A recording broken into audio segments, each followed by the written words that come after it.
இலங்கை ஒலிபரப்பு கூட்டுத்தாபனம் முஸ்லிம் சேவை காலை நேர முஸ்லிம் நிகழ்ச்சிகளில் அடுத்ததாக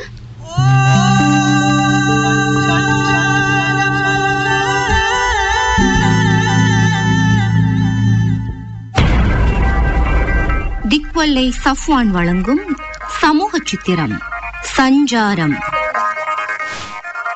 எழுதியவர் திக்வல்லை ஜும்ரி.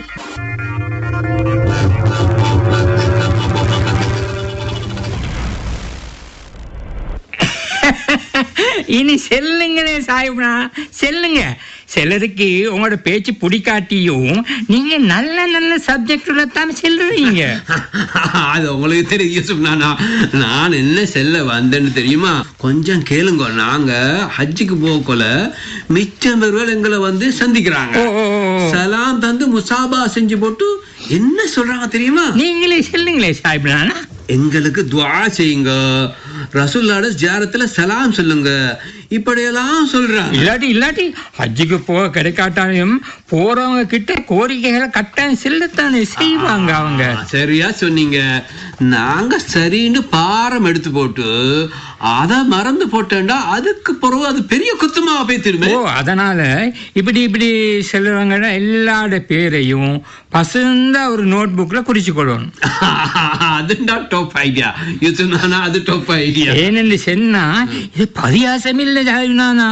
ஒன்று சரி மிஸ் ஆகாம நாங்க பார்த்து கொள்ளணும். அதோட நாங்க அங்க போறதுக்கு முந்தியே இன்னாருக்கு இந்த விஷயத்துக்கு துஆ செய்ய சென்னாருன்னு ஒரு கொப்பில நல்லா விளங்குற மாதிரி கொள்வோம். அதெல்லாம் இன்னைக்கு எங்க நடக்குது? மெய் ஆண்டு சொல்லி தலையாட்டிட்டு போறாங்க. அங்க போனதுக்கு பிறகு தாரு என்ன சொன்னு நினைவே இல்லை. அப்படி பசந்தா எழுதி கொண்டாதான் மக்கா, மதீனா, மினா, அரபா, முஸ்தலிஃபா எல்லாத்திலையும் ஒன்றும் உடுபடாம துஆ கேட்கலும். ஏன்னு சொன்னா அது அமானிதம் யூசுப் நானா. அது அமானிதம் தான். இனி இதெல்லாம் எங்கடவங்களுக்கு எங்க விளங்க போகுது? ஊடா போயிட்டு சலாம் கொடுக்குறாங்க. எங்கட பிள்ளையோட படிப்புக்கு துவா செய்யுங்க, எங்கட ஹஸ்பண்டுக்கு துவா செய்யுங்கன்னு சொன்னா சும்மா கண்ணை பொத்தி கொண்டு சரின்னு சொல்லி போட்டு போறாங்க. ஆனா அவங்க வாங்க வேண்டிய சாமான் சட்டிகளோட லிஸ்ட்ல மட்டும் பசந்தா பாஸ்போர்ட்டோடைய பத்திரம் வச்சுக்கொள்வாங்க. இனி மனுஷிக்கு அபாயாக்கு மெச்சான ஸ்கார்ஃப், முறுக்கு செயின், நெக்லஸ், மாவலுக்கு டிப்டப்பான உடுப்போடு ஒரு லேப்டாப், மாவனுக்கு கிச்சு என்று எப்ப பார்த்தாலும் படித்து கொண்டு இருக்க ஒரு டச் போர்ட், சூட்டுக்கு ஏற்ற கலர்ல ஒரு ஹேண்ட்பேக். அதுல மட்டும் குறைச்சல் இல்லை. துவா மிஸ் ஆனாலும் காவல்ல, இதுவள் ஒன்று சரி மிஸ் ஆகப்படாது. அதுக்கு பிறகு பார பலாயா பேய்த்திரும். அதுதான் அவங்களுக்கு பயம். மற்றவங்களோட விஷயத்த சரியா செஞ்சுட்டு வார வீட்டுக்கு கொண்டு வர சாமனை மறந்து போயிட்டு அப்படின்னு சொல்லி பொண்டாட்டி ஏசுவான்னு ஒரு பயம் அவங்களுக்கு. நெசந்தான் யூசுனானா, நீங்க சொல்றது 100க்கு 100 நெசந்தான். இன்னைக்கு இந்த சாமான் சட்டிகளுக்கு ஈக்கிற ஆசைப்பாடு இவங்களுக்கு வேறொன்றிலையும் இல்லை. தொங்கோட்டம் ஓடுற நேரத்திலையும் தங்க கடைகளில் தொங்குற தொங்கட்டாண்ட யோசனை தான் இவங்களுக்கு. இபிலிசு கல்லெறிகிற கட்டாயத்திலையும் ஒவ்வொரு சாமானுக்கும் கல்லெறிகிற யோசனை தான் இவங்களுக்கு. இத்தனை யோசனைகளுக்கு மத்தியில இவங்க எங்களை நினைச்சு அங்க பசந்தா துவா காப்பாங்கன்னு சொல்லி இங்க எல்லாரும் நம்பிக்கொண்டிருப்பாங்க. அதோட யூசுப் நானா, இன்னைக்கு சல்லி இருந்தாலும் எல்லோருக்கும் ஹஜ்ஜுக்கு போக இயலுமா? சொல்லுங்க பாப்போம். அது எப்படி போயிரு சாஹிப் நானா? நீங்களும் சும்மா ஜாதி கேள்வியா கேட்குறீங்க. இப்ப சல்லி இருந்தாலும் எம்பட்டு கஷ்டப்படணுமா? பேரை ரிஜிஸ்டர் பண்ணிட்டு டேர்ன் வரம் காட்டியும் காத்து கொண்டு இருக்கணும். அப்ப அவசரப்பட்டு பேர் ரிஜிஸ்டர் பண்ண முந்தி கொள்ளோன்னு சொல்லுங்க. சரியா சொன்னீங்க சாஹிப் நானா. அப்படி பார்க்க போனா இப்படியெல்லாம் கஷ்டப்பட்டு போற பயணத்துல எங்கட பொண்டாட்டிமாரோட தெரிச்ச கவுத்த புழுங்கி கொண்டு சீரழியாம நாங்க பாத்துக்கணும் இல்லையா? இவங்க மட்டும் என்ன பொஞ்சாதி மாறுவலுக்கு ரோட் காட்டியதே இவங்க தான். பாத்தீங்களா சாஹிப் நானா, விட மாட்டாங்க இவங்க. பாவம், இவங்களுக்கு ரோட்டே சரியா. நான் யாருக்கும் குத்தம் சொல்லல யூசுப் நானா. அங்க நடக்கிற விஷயங்களை பத்தி பொதுவா சொல்றேன். உண்மைதான். சில பேரை பாருங்கோ, அங்க போன நேரத்துல இருந்து பிளைட்ல சிக்னல் இல்லாம போற வரைக்கும் டெலிபோனும் இவங்களும் கூட பிறந்தவங்க இல்லையா? எங்க போனாலும் கலட்டேலுமா. வீட்டுல பப்படம் பொறிக்கிறதுல இருந்து மவள்ட பிள்ளைக்கு பெம்பஸ் பார்த்து வீட்டுல பப்படம் பொறிக்கிறதுல இருந்து மவள்ட பிள்ளைக்கு பெம்பஸ் மாத்திர வரையும் தேங்காவை உடைச்சத்துல இருந்து பொல் சம்பல் செய்யற வரைக்கும் கதைச்சு கொண்டே இருப்பாங்க. இவங்க அங்க இருந்தாலும் ராகு பாவல அவங்களோட நினைப்பெல்லாம் இங்க தானே இப்படி எல்லாம் மிச்ச கஷ்டப்பட்டு போற பயணத்துல எங்கட பொஞ்சாதி மாறு பிரயோஜனம் பெற பார்க்கணும்.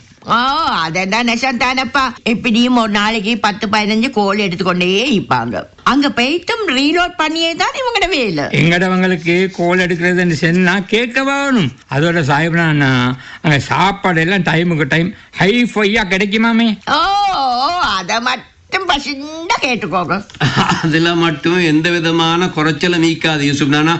பறக்கத்தா தின்னேன். பறக்கத்தா திண்டு போட்டு ராகத்தா ரூம்ல போயிட்டு படுத்துக்கொள்ளாம பாத்துக்கொள்ளணும் இல்லையா சாஹிப்னா. அது சரி அது சரி. சில பேருவால் அங்க சாப்பாட்டுலயும் இன்னும் கச்சால் கிச்சால் வலை போட்டு கொண்டு பெரிய பரபரையாம சொல்லி நான் கேள்விப்பட்டிருக்கேன். கொஞ்சம் மானம் இல்லாட்டிலும் கோசாவை போட்டு மானத்தை வாங்கி கொண்டு இருக்காங்களாம். நான் கேள்விப்பட்ட ஒரு விஷயத்தை சொல்றேன் கேட்டுக்கங்களே. சொல்லுங்க சொல்லுங்க. இந்த என் கூட்டாளி ஒருத்தர் ஹஜ்ஜிக்கு போயிட்டு புல் சம்பல் இல்லைன்னு சொல்லி ஏஜென்சிக்காரனோட கேமை கட்டிக்காது. அதுக்கப்புறம் என்ன நடந்து? கோக்கியும் இல்லாம ஏஜென்சி போஸ் சாரத்தை தூக்கி கட்டி கொண்டு ராவோட ராவா அவருக்கு புல் சம்பல் செஞ்சு கொடுத்திருக்காரு. அதுக்கு பிறகுதான் அவருக்கு சம்பல் காய்ச்சல் சோமாய் பெய்த்து படுத்திருக்காரு. இப்படி மிச்சமே நடக்குது யூசுப் நானா. எனக்கு தெரிஞ்ச ஒரு குரூப்ல பிலாக்க சுண்டல் கேட்டு அறுத்தார். நான் அறிஞ்ச வகையில இவங்க இந்த சாப்பாட்டுக்கு தேவையான எல்லா சாமான்களையும் இவங்களே எடுத்துக்கொண்டு போறாங்களாமே. சில பேர் இந்த ரொட்டி இடியாப்பம் இதுவரை சமைச்சு காய்ச்சி வரட்டி எடுத்துக்கிட்டு போவாங்களாம். தேவைப்படுற போது இந்த சுடு தண்ணி ஊற்றி வடிச்சு எடுப்பாங்களாம். இன்ஸ்டன்ட் சென்னிக்க இடியாப்பம் ரொட்டி ரெடி.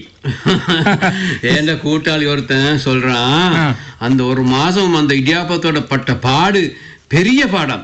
எப்படா இந்த காஞ்சி இடியாப்பமும் ரொட்டியும் முடியும் என்று சொல்லித்தானா பார்த்து கொண்டு இருந்தானா. இனி தாரும் பசுந்தா பேசினாலும் அவங்க அவங்களோட பிசினஸ் வலையும் லாபத்து வலையும் தானே பாப்பாங்க.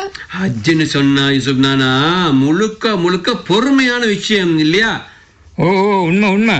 ஏர்போர்ட் ஃபிளைட் ஏறினதுல இருந்து மறுவ ஏர்போர்ட்டுக்கு வந்து இறங்க காட்டிலும் பொறுமை கட்டாயம். உண்மை நெசந்தான் நெசந்தான். பொறுமைன்னு சொல்றது இல்லாட்டி அதுக்கு பிறகு ஓட்ட குளத்துல தண்ணி வாத்த மாதிரிதான். அதோட யூசுப் நானா இவங்க ஜாதியா பழைய இடங்களுக்கெல்லாம் கூட்டிட்டு போயிட்டு காட்டுவாங்களாமே. காட்டுவாங்க தான்.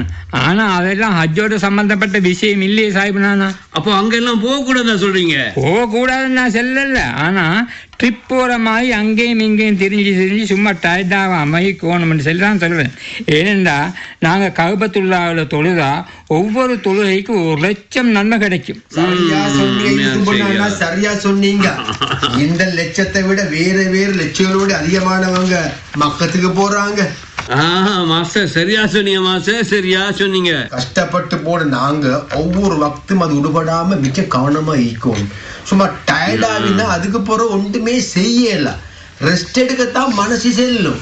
இந்த மனசும் மனசையும் சொல்றது போல நாங்க எல்லாத்தையும் செஞ்சு கொண்டு போனா அதுக்கு பிறகு கொட்டை விட்டதான் மாஸ்டர். இனிமைத்தானே எங்கட ஸ்ரீதேவியலுக்கு ஷாப்பிங் சவாரி ஊர் சுத்தி பாக்குற சவாரி என்று சொன்னா அத போல ஒரு சந்தோஷம் வேற என்னப்பா. ரெஸ்ட் எடுக்கேன்னு சொன்னா இல்லாட்டி ஜொலி பண்ணி கொண்டு சொன்னா சிங்கப்பூருக்கு சரி பெங்காக்கு சரி போயிடும் இல்லையா மைமூன்? அங்கெல்லாம் போனா நீ பட்டம் கிடைக்காதே. ஐசுட்டித்தான் இங்க ரெஸ்டும் எடுத்து ஜொலியும் பண்ணி கஷ்டம் இல்லாம பேருக்கு முன்னால பட்டத்தை சூட்டி கொள்றாங்க இவங்க. இனி அது பேருக்கு பட்டம் தானே அப்பா. ஹஜ்ஜுக்கு போனா ஒரே ஹிக்மத்தா எப்பவும் நாங்க போட்டி போட்டுக்கொண்டு இபாதத்துல செஞ்சு நன்மையை தேட முயற்சிக்கோம் சுபநானா. உண்மைதானோ. சில பேர் என்னன்னு சொன்னா மாச்சிரன்னு சொல்லி கஅபத்துல்லாவுக்கு இடையிலிக்கிற சின்ன பள்ளியில தொழுட்டு போறாங்க. கஅபத்துல்லாவில் இருக்கிற ஹரம்ல தொழுதா ஒவ்வொரு பருவ தொழுகைக்கு பிறகும் அங்க ஜனாசா தொழுவிப்பாங்க. அங்க ஒரு ஜனாசா தொழுகையில நாங்க தொழுதா இங்க சிலோன்ல ஒரு லட்சம் ஜனத்தொடியில பங்கெடுத்த நன்மைகளும் கிடைக்கும். எம்பட்டு பெரிய பாக்கியம் மாஸ்டர், இது எம்பட்டு பெரிய பாக்கியம். எங்கட பொண்டவளுக்கு இந்த மையத்து தொழுகையோட ஜும்மா தொழுகிற பாக்கியமும் அங்க மட்டும்தானே கிடைக்கிய. அதோட அங்க அடிக்கடி எங்கட குரு மௌலவிமாரு நல்ல நல்ல பயான்களை பண்ணுவாங்க. அதுலயும் எங்களோட சில பேர்கள் மிச்சம் புதுமோக்குத்தனமா தான் ஈக்காங்க பயன்.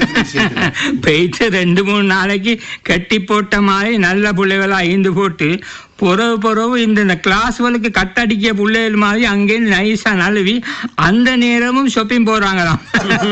இது நான் கேள்விப்பட்ட ஒரு விஷயமா. ஓ, நானும் கேள்விப்பட்டிருக்கேன். இனி இங்கேயும் என்ன பயான்கள் என்னாக்கா என்ன அது பாட்டுக்கு அது வைத்து கொண்டே இருக்கும். ஆளுக்கால் அவங்ககிட்ட அந்த கிட்டுவல் அதுவளை பத்தி பேச்சு இன்னும் இல்லாம என்ன செய்வாங்க, லேட்டஸ்ட் கலர்ஸ் அபாயாவளை பத்தியும் புருஷன்மாருவல் புள்ளவளோட பிரசித்தியம் பத்தியும் கைவாறு அடிச்சு கொண்டே பாங்க. நான் கேட்டா ஜாதி பயா நல்லா கூட்டுத்தாருன்னு சொல்லி சமாளிப்பாங்க இல்லையா.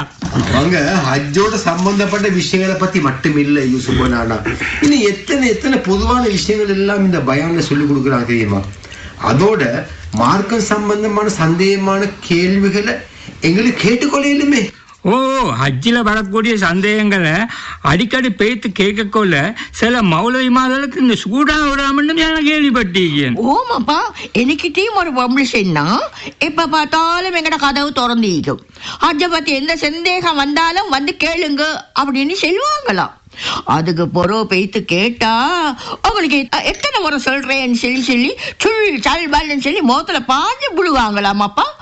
நீ அவங்களும் மௌலவிமான் மனுஷன் தானே, எல்லாரும் இல்ல சில பேர் தான் அப்படி. இனி சரியாவா எல்லா குவாலிட்டியிலையும் 2-3 டூப்ளிகேட் மீக்கிதானே.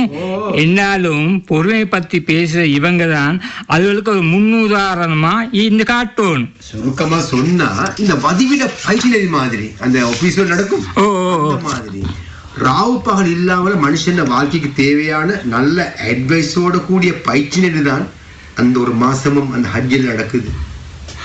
போறவங்க தான் புத்தியா பிரோசனமா எடுக்க தெரிஞ்சு கொள்ளணும். ஓ, சும்மா எல்லாரும் போறாங்களேன்னு சொல்லி அங்க போயிட்டு பொடுபோக்கா பராக்கு பார்த்து கொண்டு இருந்தா இனி எல்லாமே அப்படித்தான். சரி யூசுப்னா, எனக்கு இப்ப நேரமாவுது. பேசுறதுன்னு சொன்னா இதோட பத்தி நிறைய பேசிக்கொண்டே இருக்கணும். மரபு இன்னொரு நாளைக்கு நாங்க சந்திச்சு இதை பத்தி பேசுவோமே, சரியா? சரி. அது என்ன சாய்வு நான் பெரிய யோசனை ஆகிக்காரு பேசி முடிச்சா. நான் எப்ப ஹஜ்ஜிக்கு போறேன்னு யோசிக்கிறேன் மாஸ்டர். நீங்க பேசிக்கொண்டு இருக்கல ஒரு பாட்டு நோய்க்கு வந்துச்சு மாஸ்டர். பாட்டு எடுத்து ஹஜ்ஜை முடித்து அருளை புகழ்ந்த ஹாஜிகளே வருக, இன்று பிறந்த குழந்தைகள் போன்று இதயங்களே வருக, இதயங்களே வருக. அப்ப பேசிட்டு வரக்குள்ள மறுபடியும் புதிய நல்ல சப்ஜெக்டோட வாங்க. திக்வலை ஜும்ரி எழுதிய சஞ்சாரம் சமூக சித்திரம் கேட்டீர்கள். பங்கெடுத்துக் கொண்ட கலைஞர்கள் கலாபூஷணம் மஹதியாசன் இப்ராஹிம், கலாபூசணம் சஃப்வான், கலாபூசணம் நெய்ரஹீம் ஷஹீத் மற்றும் அகுரணை சஹாப்தீன் ஆகியோர்.